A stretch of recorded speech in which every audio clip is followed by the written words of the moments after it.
Welcome into The Spin. I'm Michelle Gingras, joined now by senior NFL writer Kimberly A. Martin. Kimberly, a lot to digest today, beginning with Odell Beckham and the comments that he made this past weekend. What's your take? Where do we start? Yeah, there was a lot to digest, but that was a classic case of Odell being Odell. He's an outspoken guy, always has been, an emotional guy, and he cares about winning and he cares about football. He also cares about his targets. So I think he made it clear in his sit-down interview that there's a lot on his mind and a lot of frustrations that have finally boiled over.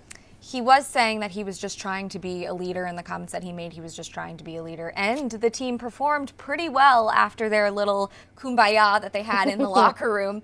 But my question for you is that how a leader leads, making comments like that publicly? You know, in the media, we always talk about, do you want guys to be, cookie cutter robots, say the right thing? I have no problems with guys being emotional, expressive, expressing frustration. But I think if his true intention was to be a leader, I think the comments about Eli and saying I don't know if he's really the issues with the offense or issues with the play calling, calling out the head coach. I feel like that sort of takes away from what you say your intended method or message was supposed to be.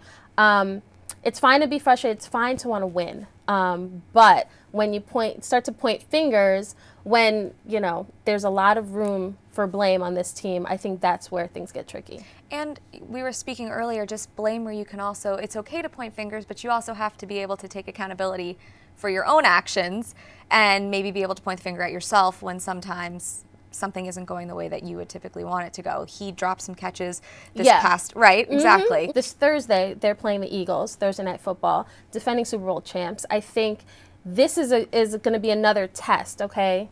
They fought hard against the Panthers and lost on a field goal. So now you have a short week, all these drama questions, everybody has to answer these Odell questions. So going forward against the Eagles, is this team going to come together and play similarly to what they did on Sunday? I guess we'll see. And one other thing that it brings up, we were talking earlier too about distractions that it causes, and now it also could start the conversation of, Saquon Barkley has been fantastic for the Giants this year, but do you think that maybe if Eli doesn't perform or get the job done in the way that they're hoping, they might have some buyer's remorse and wish that they pulled the trigger on a young quarterback? Yeah, I mean, they're 1-4, so I'm sure a lot of fans have already thought about, have buyer's remorse and thought, well, what if we had one of these young quarterbacks? I think hindsight, always 20/20. Fans are never going to be happy. Talking to people around the league, I even wondered, did the Giants make a mistake there? A lot of people around the league said Saquon is a special, rare talent. So as much as maybe if I were a GM, maybe I would have taken a quarterback, I don't necessarily fault the Giants for not taking a quarterback. I think there are a lot of issues on this team, and when they get those fixed, I think, you've got a 2-time Super Bowl MVP on your team. So I think they have the talent.